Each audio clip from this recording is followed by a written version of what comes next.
Picture this moment: you are scrolling through social media right now, and every single post seems to scream success. Perfect vacations, dream jobs, relationship goals, fitness transformations.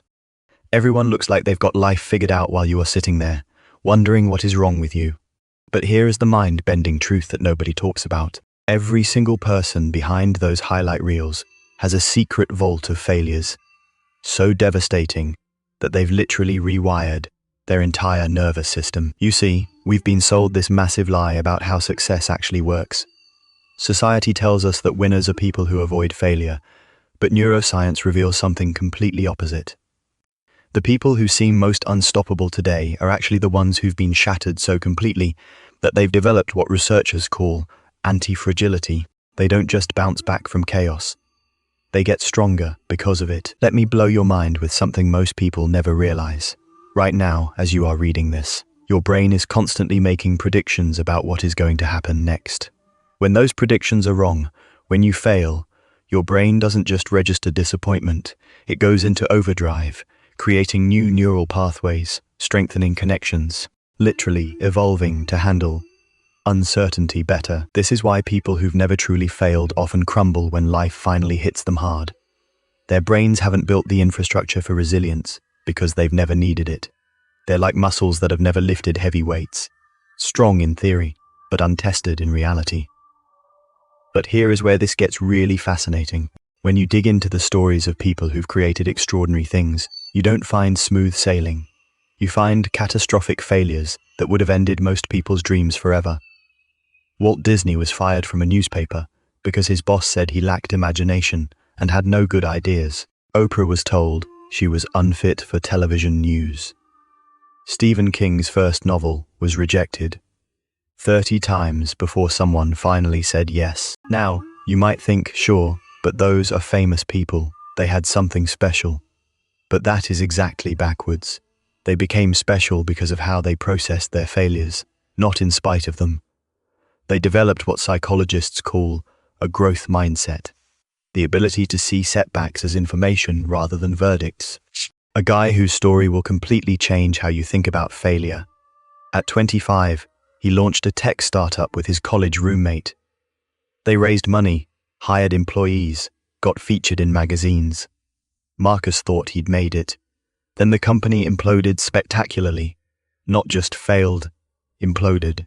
Lawsuits, bankruptcy, friendships destroyed, reputation ruined. For 8 months, Marcus barely left his apartment. He'd lie in bed scrolling through LinkedIn, watching former colleagues land new jobs while he couldn't even get interviewed. He felt like damaged goods, like everyone could see his failure written across his forehead. But then something clicked. Marcus realized he was treating his failure like a permanent identity instead of a temporary experience. He started asking different questions. Instead of, "Why am I such a failure?" he began asking, "What did this teach me that I couldn't have learned any other way?" The answers were revelatory. He'd learned how to handle pressure, how to make decisions with incomplete information, how to lead a team through crisis. He'd discovered which people stayed loyal when things got tough and which ones disappeared. Most importantly, he'd learned that he could survive his worst-case scenario and still be standing. Marcus launched another company. This time, he made completely different decisions based on what his first failure had taught him. That company sold for $50 million. But when you ask Marcus about his success, he doesn't talk about the money. He talks about those 8 months in his apartment, and he says something profound. "I had to lose everything I thought I wanted before I could build everything I actually needed." This is the secret that our culture desperately tries to hide from us. Failure isn't the opposite of success. It is the raw material that success is built from.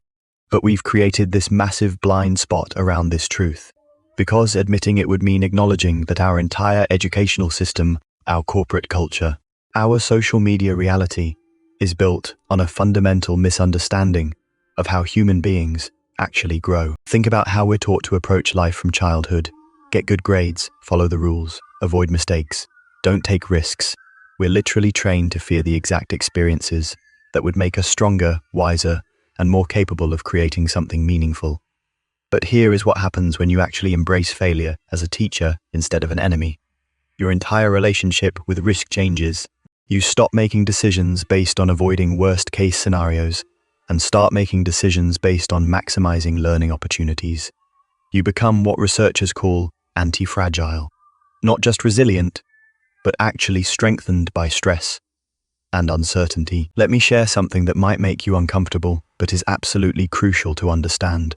Most people live their entire lives in what I call the safe zone. They choose careers that feel secure, relationships that feel predictable, dreams that feel achievable. And while there is nothing wrong with safety, it comes with a hidden cost. You never discover what you are truly capable of. The people who create extraordinary things, who solve big problems, who leave lasting impacts on the world, have all stepped outside the safe zone repeatedly. And stepping outside the safe zone means failing, sometimes catastrophically. But here is the paradox that changes everything. Once you've survived real failure, once you've been through the fire and come out the other side, you realize that your worst-case scenarios weren't actually that bad. You discover reserves of strength you never knew you had. You develop a confidence that can't be shaken because it is based on proven resilience rather than untested assumptions. I want you to think about the last time you tried something that really mattered to you and failed. How did it feel in your body? That tightness in your chest, the way your stomach dropped, the sleepless nights replaying what went wrong. That physical response isn't just discomfort. It is your nervous system learning. It is your brain building new pathways that will serve you for the rest of your life. This is why people who've been through genuine adversity often seem to possess this unshakable calm in crisis situations. They've been tested by reality. They know they can handle whatever comes next because they've already handled things they thought would destroy them. Now, let's talk about something that might surprise you. Some of the most successful people I know have what they call failure resumes, detailed lists of every major setback, rejection, and disaster in their career. They review these regularly, not to torture themselves, but to mine them for wisdom they might have missed the first time around. Sarah Blakely, the founder of Spanx, talks about how her father used to ask her and her brother at dinner each night, "What did you fail at today?" If they hadn't failed at anything, he'd be disappointed. He was teaching them that failure is the price of growth, and if you are not failing, you are not pushing hard enough. But let's be brutally honest about something. When you are in the middle of failure, I mean really in it, not just having a bad day but watching something you care deeply about fall apart, it doesn't feel like character building. It feels like dying. Your identity gets attacked, your confidence evaporates. Your future feels uncertain. I remember talking to a woman named Jennifer who'd poured her life savings into a restaurant that failed during the pandemic. Not just closed, failed spectacularly, with debt, broken relationships, and dreams in ruins. She told me that for months, she couldn't even cook at home without feeling nauseous. The smell of food reminded her of everything she'd lost. But Jennifer said something that completely shifted my perspective. She said, "I spent my whole life afraid of not being good enough, and then I lived through not being good enough. And you know what I discovered? I was still here. I still had value. I still had something to offer the world. My worst fear came true, and I survived it." That survival, not just physical but psychological, is what transforms failure from a setback into a superpower. When you've been through your worst nightmare and emerged intact, you develop what I call unshakable presence. You stop making decisions from fear, because you know you can handle whatever consequences come. Here is another layer that most people miss entirely. Failure doesn't just change how you see yourself. It completely transforms how you see other people. When you've been broken and rebuilt, you develop this almost supernatural ability to recognize authenticity in others. You can instantly tell the difference between someone who is genuinely confident and someone who is performing confidence to hide their insecurity. This creates what I call the wisdom network, an invisible community of people who've been genuinely tested by life. They find each other automatically, drawn together by this shared understanding that only comes from having your assumptions about life completely shattered and somehow finding your way back to solid ground. But let's address the elephant in the room. Not everyone who fails emerges stronger. Some people get trapped in what psychologists call learned helplessness. They experience setbacks and conclude that they're fundamentally flawed, that success isn't meant for people like them. that they should stop trying altogether. The difference between people who grow from failure and people who get crushed by it often comes down to one crucial factor: the story they tell themselves about what happened.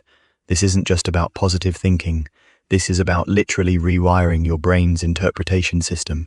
When something goes wrong, your brain automatically searches for an explanation. You can either say, "This happened because I am not good enough," or you can say, "This happened because I attempted something difficult and gained valuable data."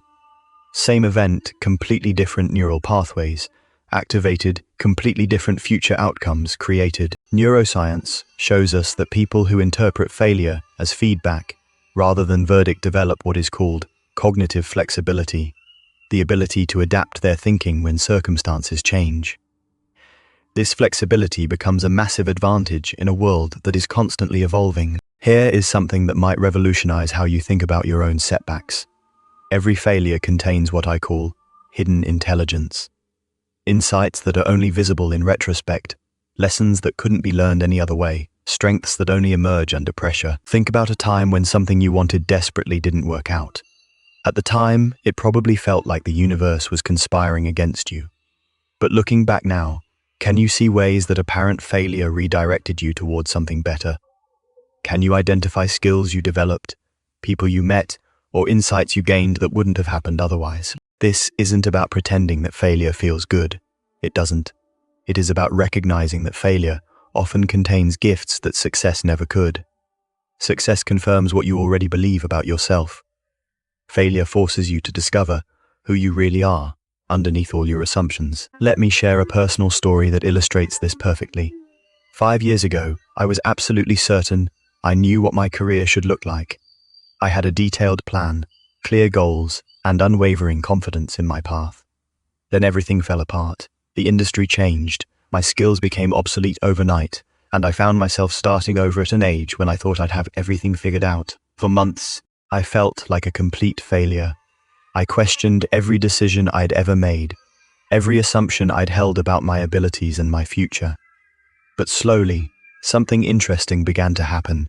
Without my old identity constraining me, I started exploring possibilities I'd never considered. I took risks I would have been too scared to take when I felt successful. That period of uncertainty and rebuilding led me to work I love more than anything I'd ever done before. It connected me with people who've become lifelong collaborators and friends. It taught me skills I never would have developed if my original plan had worked out perfectly. But here is the most important part. None of those gifts were visible while I was living through the failure. They only became apparent when I stopped trying to go back to who I used to be and started becoming curious about who I might become instead. This is the secret that transforms failure from a roadblock into a rocket fuel. When you stop trying to return to your previous version of success and start asking what new version of success might be possible, failure becomes the raw material for creating something you never could have imagined. Think about the most innovative companies, the most groundbreaking artists, the most effective leaders you know. None of them got there by following a straight line. They all have stories of magnificent failures that forced them to innovate, to adapt, to discover approaches that their successful peers never had to develop. Amazon started as an online bookstore and failed to stay focused on books alone. Netflix failed as a DVD by mail service and had to reinvent itself as a streaming platform. Twitter emerged from the failure of a podcasting platform that nobody wanted. These weren't just business pivots. They were fundamental reimaginings of what was possible, driven by the willingness to let failure teach rather than defeat. Now, here is what I want you to understand about your own relationship with failure. Every setback you've experienced, every disappointment you've endured, every dream that didn't work out the way you planned.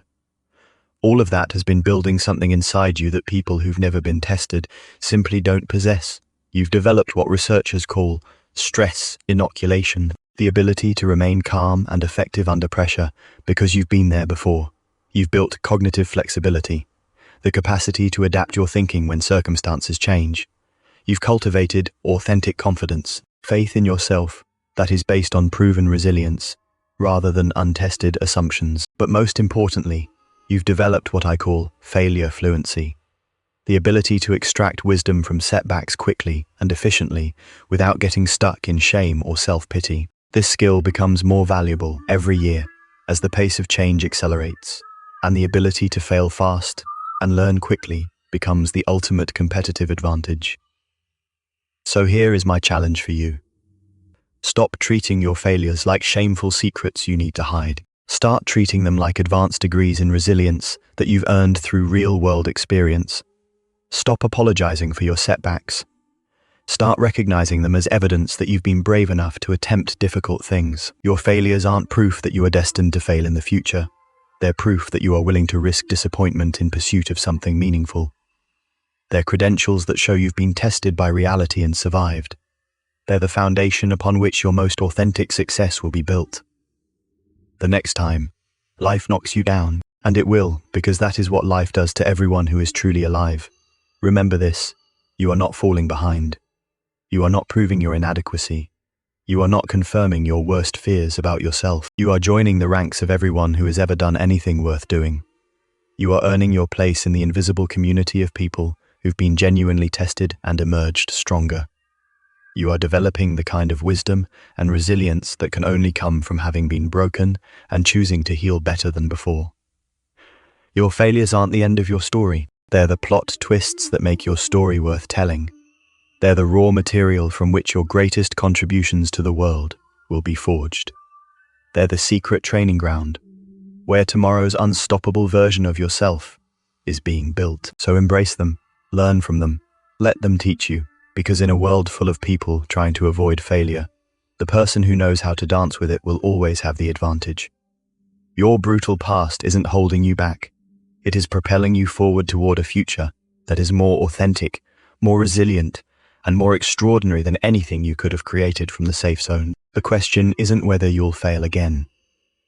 The question is what you'll build from the rubble when you do.